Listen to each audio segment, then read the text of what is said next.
hello guys हामी यो सानो खेरीमा फलेको आलु ओए वाउ यार छ क्या हो सुकेको उसमा हुने रहेछन् क्या हो कहीँ सुकेको छैन नि आलुहरू हामी कहाँ गाह्रो भएको थियो यहाँ छ ल गाइस यो पनि देख्दा हसिलो पसिलो रसिलो वाउ ल छ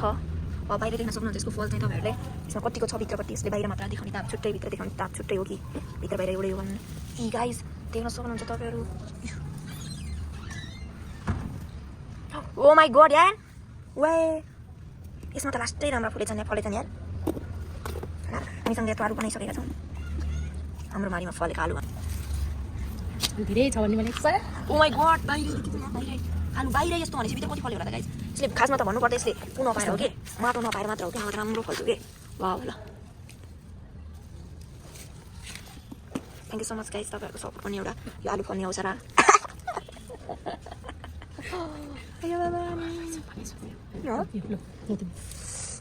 गाइस के रहेछन् हामीले यहाँ पुदिना पनि यस्तो राम्रो फलाएको छौँ गाइस ल यहाँ पनि ओए लास्ट हो यार यसमा वाउ यो नि आलु हो तुल्छ यसो नि होला हेर छ नि यार दिदी हामीले पछि निकाल्यो ओए ओए तुल्छ जति खानु त्यति आउँछ क्या आज चुकाउने बनेको खाने भनेको गाइस अनि यहीँ हो खानु न गाडीमा लाग्यो वाउ यार वाउ वाउ आलु यार वाउ वाह लुकेको उसमा सुकेको बल हो कि के भन्ने यार ओइ यस्तै सुक्नु पर्ने चाहिँ क्या आलु गरौँ ओ गड यार what is this very very beautiful beautiful हुन्छ नि आलु नि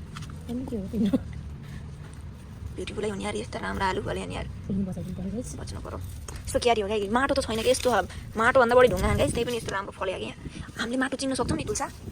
यहाँको माटो राम्रो रहेछ ओए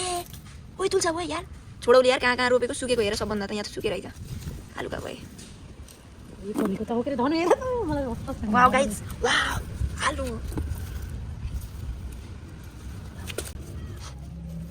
हाम्रो करिसा बारुका आलु त खनेरै सकिन्न त गाइस के हो धेरै रोपाइछन् क्या हो ल ल ल राम्रो भएर फलेछन् यो के हो यो चाहिँ यसको बेर्नु यो हो होला तर यो अझै एक महिना राखेको त मजाले फल्ने रहेछ र यसमा त थोरै मात्र फलेर यत्र मिनट जब सानो बुटोमा पनि हामी थोरै नै फल्दैन सक्छ छैन यहाँ यति यति होला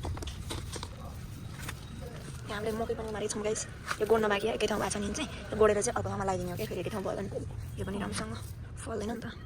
फलेन त्यस पनि राम्रो छ बुटो चाहिँ अब यसमा कस्तो फलेछ भनेर यो खाले पछाडि मात्र थाहा हुन्छ गाइस यसको फल देख्न सक्नुहुन्छ ठुल्ठुलो छ गाइस तपाईँहरू देख्न सक्नुहुन्छ हाम्रो यो आलुको फाइनल रिजल्ट यति नै फलेका छन् यो सानो हटपटको एक हटपटदेखि लगभग फलिसकेका छन् ल है त